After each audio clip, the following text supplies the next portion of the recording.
शांती। आज आहे 12/10/2025 ची अव्यक्त बापदादांची अव्यक्त मुरली। रिवाइज डेट आहे 17/3/2007। मुरलीचे शीर्षक आहे श्रेष्ठ वृत्तीद्वारे शक्तिशाली व्हायब्रेशन आणि वायुमंडळ बनविण्याचा तीव्र पुरुषार्थ करा। आशीर्वाद द्या आणि आशीर्वाद घ्या। आज प्रेम आणि शक्तीचे सागर बाप दादा आपल्या स्नेही सिकील द्या, अर्थात खूप खूप वर्षांनी भेटलेल्या लाडक्या मुलांना भेटण्यासाठी आले आहेत। सर्व मुले देखील दूर दूरहून प्रेमाच्या ओढीने मिलन साजरे करण्यासाठी पोहोचली आहेत। भले मग सन्मुख बसले आहेत किंवा देश विदेशामध्ये बसून प्रेमाचे मिलन साजरे करत आहेत।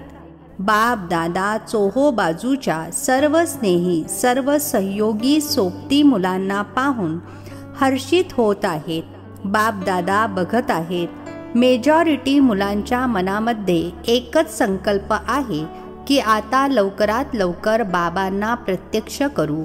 बाबा म्हणत आहेत सगळ्या मुलांचा उमंग खूप चांगला आहे, परंतु बाबांना प्रत्यक्ष तेव्हाच करू शकाल जेव्हा पहिले स्वतःला बाप समान संपन्न संपूर्ण प्रत्यक्ष कराल। तर मुले बाबांना विचारत आहेत की केव्हा प्रत्यक्ष होणार, आणि बाबा मुलांना विचारत आहेत की तुम्ही सांगा, तुम्ही कधी स्वतःला बाप समान प्रत्यक्ष कराल? आपली संपन्न बनण्याची डेट फिक्स केली आहे? फॉरेनवाले तर म्हणतात 1 वर्ष अगोदर डेट फिक्स केली जाते, तर स्वतःला बाप समान बनण्याची डेट आपसात मीटिंग करून फिक्स केली आहे का? बाप दादा बघत आहेत। आजकाल तर प्रत्येक वर्गाच्या अर्थात विंगच्या सुद्धा मीटिंग खूप होत आहेत। डबल फॉरेनर्सची सुद्धा मीटिंग बापदादांनी ऐकली, खूप छान वाटली। सर्व मीटिंग बापदादांपर्यंत तर पोहोचतातच। तर बाप दादा विचारत आहेत की याची डेट कधी फिक्स केली आहे का? ही डेट ड्रामा फिक्स करणार की तुम्ही फिक्स करणार? कोण करणार? लक्ष तर तुम्हाला ठेवावेच लागेल, आणि लक्ष खूप चांगल्यात चांगले खूप खूप छान ठेवले देखील आहे। आता फक्त जसे लक्ष ठेवले आहे त्यानुसार लक्षण श्रेष्ठ लक्षा समान बनवायचे आहे। आता लक्ष आणि लक्षण यामध्ये अंतर आहे। जेव्हा लक्ष आणि लक्षण समान होतील तेव्हा लक्ष प्रॅक्टिकलमध्ये येईल। सर्व मुले जेव्हा अमृत वेलेला मिलन साजरे करतात आणि संकल्प करतात तर ते खूप चांगले करतात। बाप दादा चोहो बाजूच्या प्रत्येक मुलाची रूहरिहान अर्थात आत्मिक बातचीत ऐकतात, खूप छान गोष्टी करतात, पुरुषार्थ देखील खूप चांगला करतात। परंतु पुरुषार्थामध्ये एका गोष्टीची तीव्रता हवी आहे। पुरुषार्थ आहे परंतु तीव्र पुरुषार्थ हवा आहे। तीव्रतेची दृढता याची ॲडिशन अर्थात जोड हवी आहे। बाप दादांची प्रत्येक मुलाप्रती हीच आशा आहे की समयानुसार प्रत्येकाने तीव्र पुरुषार्थी बनावे। भले नंबरवार जरी आहेत बाप दादा जाणतात, परंतु नंबरवारमध्ये देखील तीव्र पुरुषार्थ सदैव राहावा याची गरज आहे। काळ संपन्न होण्यामध्ये तीव्रतेने वाटचाल करत आहे, परंतु आता मुलांना बाप समान बनायचेच आहे हे देखील सुनिश्चित आहेच, फक्त यामध्ये तीव्रता हवी आहे। प्रत्येकाने स्वतःला चेक करावे की मी सदैव तीव्र पुरुषार्थी आहे का? कारण पुरुषार्थामध्ये पेपर तर खूप येतातच आणि येणारच आहेत, परंतु तीव्र पुरुषार्थीसाठी पेपरमध्ये पास होणे इतके निश्चित आहे की तीव्र पुरुषार्थी पेपरमध्ये पास झालेलाच आहे। होणार आहे नाही, झालेलाच आहे हे निश्चित आहे। सेवा देखील सगळे खूप आवडीने करत आहेत, परंतु बाप दादांनी या अगोदर सुद्धा सांगितले आहे की वर्तमान वेळेनुसार एकाच वेळी मनसा वाचा आणि कर्मणा अर्थात चलन आणि चेहऱ्याद्वारे तिन्ही प्रकारची सेवा हवी। मनसाद्वारे अनुभव करविणे, वाणीद्वारे ज्ञानाच्या खजिन्याचा परिचय करविणे आणि चलन व चेहऱ्याद्वारे संपूर्ण योगी जीवनाच्या प्रॅक्टिकल रूपाचा अनुभव करविणे.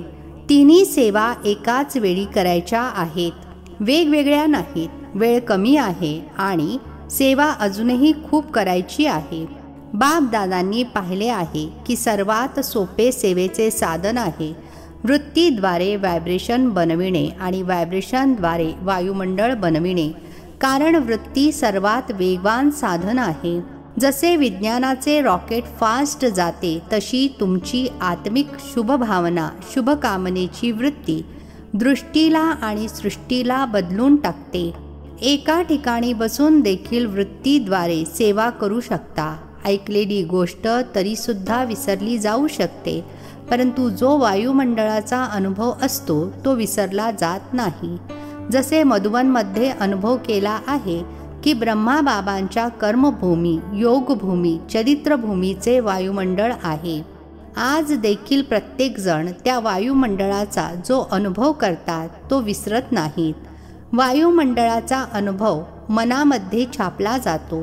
तर वाणीद्वारे मोठे मोठे प्रोग्रॅम तर करतातच, परंतु प्रत्येकाने आपल्या श्रेष्ठ रूहानी वृत्तीद्वारे, व्हायब्रेशनद्वारे वायुमंडळ बनवायचे आहे.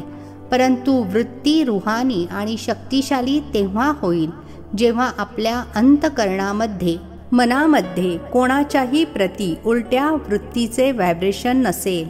आपल्या मनाची वृत्ती सदैव स्वच्छ असावी. कारण कोणत्याही आत्म्याप्रती जर कोणती व्यर्थ वृत्ती किंवा ज्ञानाचा हिशोबाने निगेटिव्ह वृत्ती असेल तर निगेटिव्ह अर्थात कचरा.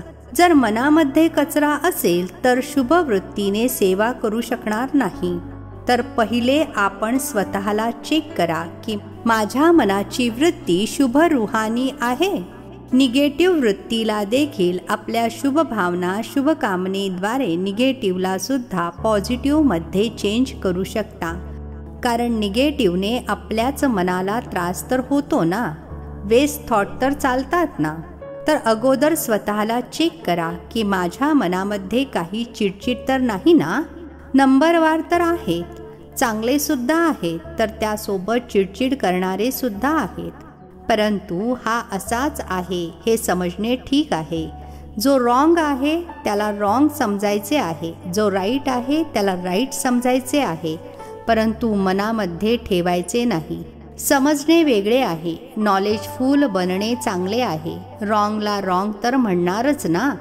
बरीच मुले म्हणतात, बाबा तुम्हाला माहीत नाही हा कसा आहे, तुम्ही बघाल ना तेव्हा समजेल. बाबा मानतात, तुम्ही सांगण्याच्या अगोदरच मानतात की असे आहेत. परंतु अशा गोष्टींना आपल्या मनामध्ये, वृत्तीमध्ये ठेवल्याने तर स्वतः देखील हैराण होता. आणि खराब गोष्ट जर मनामध्ये आहे, अंतःकरणात आहे, तर जिथे खराब गोष्ट आहे, वेस्ट थॉट आहेत, ते विश्व कल्याणकारी कसे बनतील? तुम्हा सर्वांचे ऑक्युपेशन काय आहे? कोणी म्हणेल आम्ही लंडनचे कल्याणकारी आहोत, दिल्लीचे कल्याणकारी आहोत, यूपीचे कल्याणकारी आहोत, किंवा जिथे पण राहता, चला देश नाही तर सेंटरचे कल्याणकारी आहोत. ऑक्युपेशन सगळे हेच सांगतात की विश्व कल्याणकारी आहे. तर तुम्ही सर्वजण कोण आहात? विश्व कल्याणकारी आहात असाल तर हात वर करा. सर्वांनी हात वर केला. विश्व कल्याणकारी, विश्व कल्याणकारी.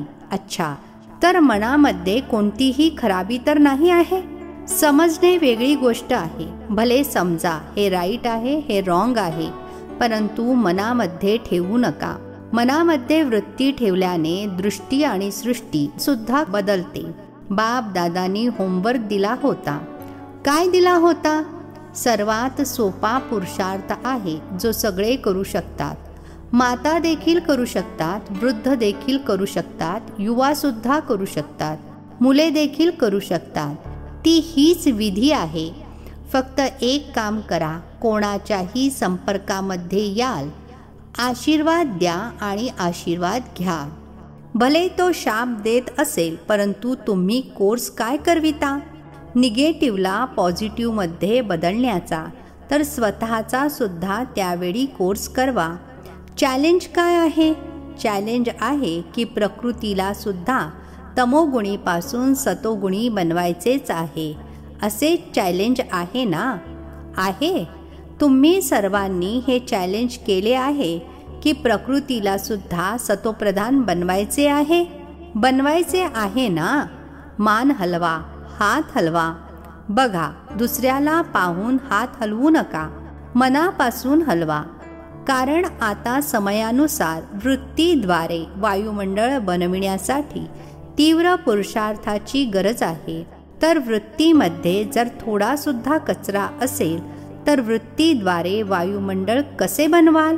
प्रकृतीपर्यंत तुमचे व्हायब्रेशन जाईल, वाणी तर जाणार नाही.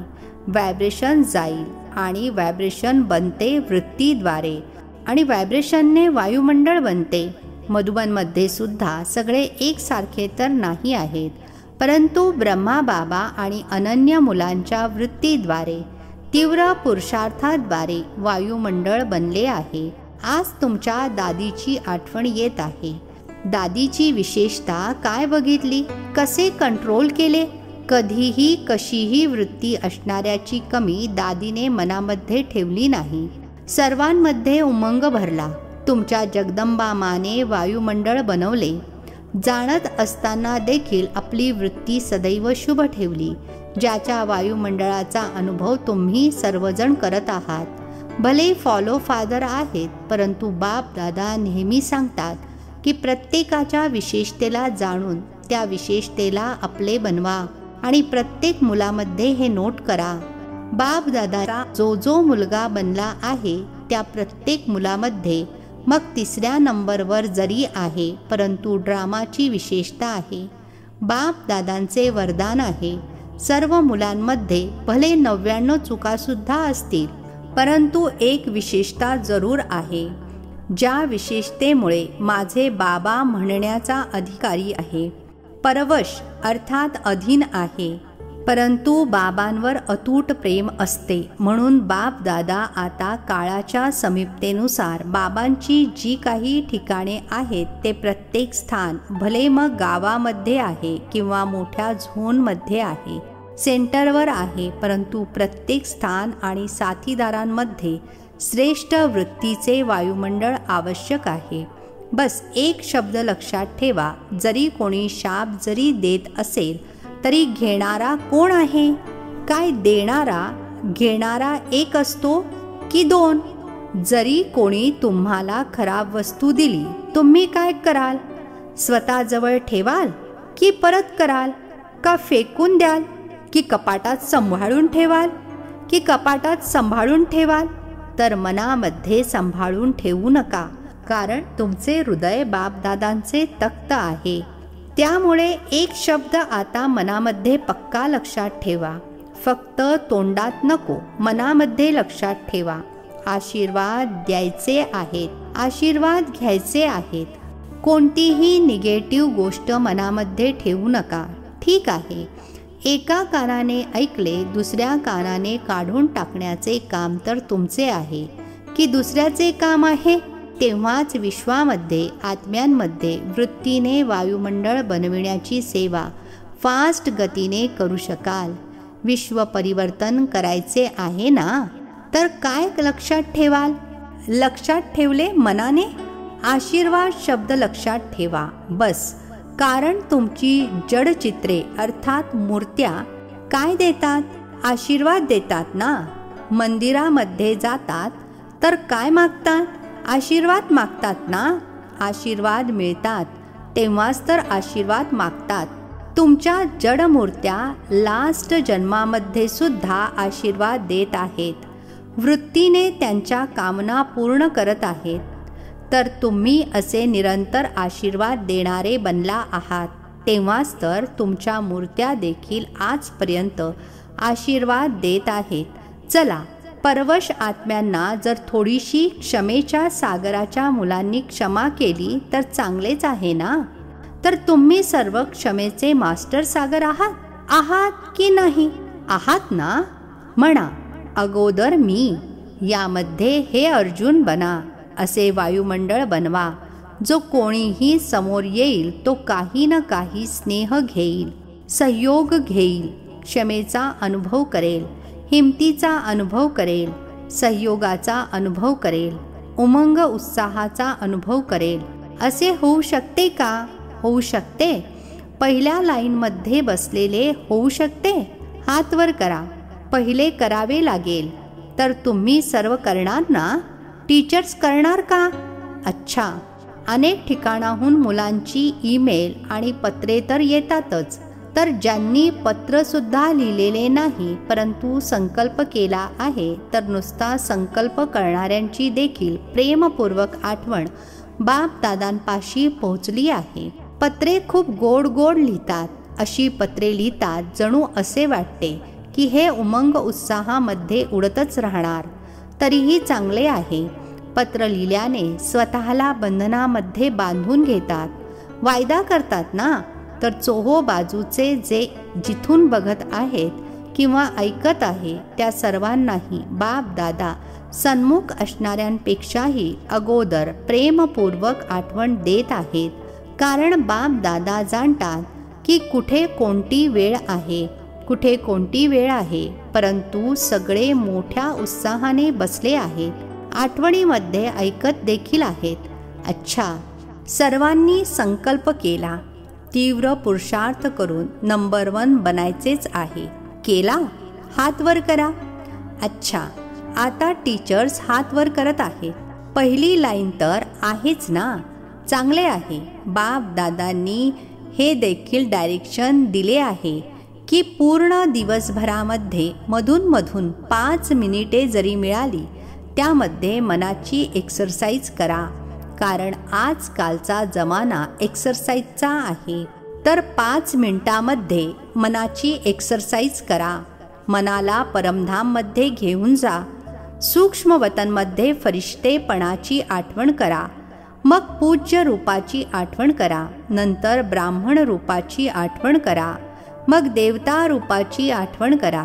किती झाले? 5. तर 5 मिनिटांमध्ये 5 अशी एक्सरसाइज करा आणि पूर्ण दिवसामध्ये चालता फिरता असे करू शकता. यासाठी मैदानाची गरज नाही. धावायचे नाहीये. ना खुर्ची पाहिजे, ना सीट पाहिजे, ना मशीन हवी. जसे इतर एक्सरसाइज करणे शरीराची गरज आहे त्या जरूर करा. त्याची मनाई नाही.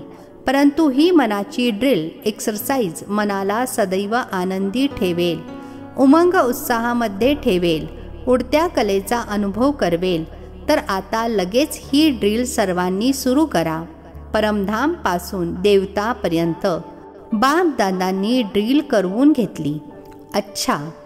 चोहो बाजूच्या सदैव आपल्या वृत्तीने रूहानी शक्तिशाली वायुमंडळ बनविणाऱ्या तीव्र पुरुषार्थी मुलांना सदैव आपल्या स्थान आणि स्थितीला शक्तिशाली व्हायब्रेशनमध्ये अनुभव करविणाऱ्या दृढसंकल्पवाल्या श्रेष्ठ आत्म्यांना सदैव आशीर्वाद देणाऱ्या आणि आशीर्वाद घेणाऱ्या दयाळू आत्म्यांना सदैव स्वतःला उडत्या कलेचा अनुभव करणाऱ्या डबल लाईट आत्म्यांना बाप दादांची प्रेमपूर्वक आठवण आणि नमस्ते. आम्हा आत्मिक मुलांचा आत्मिक पित्याला नमस्ते. आजचे वरदान आहे विशाल बुद्धीद्वारे संघटनच्या शक्तीला वाढविणारे सफलता स्वरूप भव. विशाल बुद्धीद्वारे संघटनच्या शक्तीला वाढविणारे सफलता स्वरूप भव. स्पष्टीकरण आहे. संघटनच्या शक्तीला वाढविणे हे ब्राह्मण जीवनाचे सर्वात श्रेष्ठ कार्य आहे. यासाठी जेव्हा कोणतीही गोष्ट मेजॉरिटी व्हेरीफाय करतात तर जिथे मेजॉरिटी आहे तिथे मी हेच आहे संघटनच्या शक्तीला वाढविणे. यामध्ये अशी बढाई दाखवू नका की माझा विचार तर खूप चांगला आहे.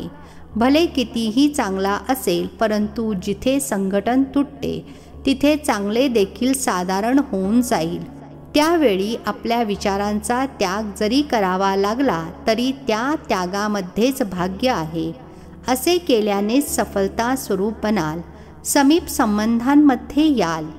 स्लोगन आहे सर्व प्रकारच्या सिद्धी प्राप्त करण्यासाठी मनाच्या एकाग्रतेला वाढवा. सर्व प्रकारच्या सिद्धी प्राप्त करण्यासाठी मनाच्या एकाग्रतेला वाढवा. अव्यक्त इशारे. स्वयंप्रती आणि सर्वांप्रती मनसाद्वारे योगाच्या शक्तींचा प्रयोग करा. समयानुसार आता मनसा आणि वाचा सेवा एकत्र करा. परंतु वाचा सेवा सोपी आहे, मनसामध्ये अटेन्शन देण्याची गोष्ट आहे. त्यामुळे सर्व आत्म्यांप्रती मनसामध्ये शुभभावना, शुभकामनेचे संकल्प असावेत.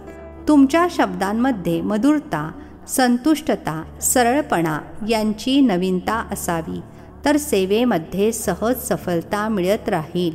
अच्छा. ओम शांती. नवनवीन मराठी व्हिडिओज प्राप्त करण्यासाठी सबस्क्राईब करा मराठी गॉडलीवूड चॅनलला.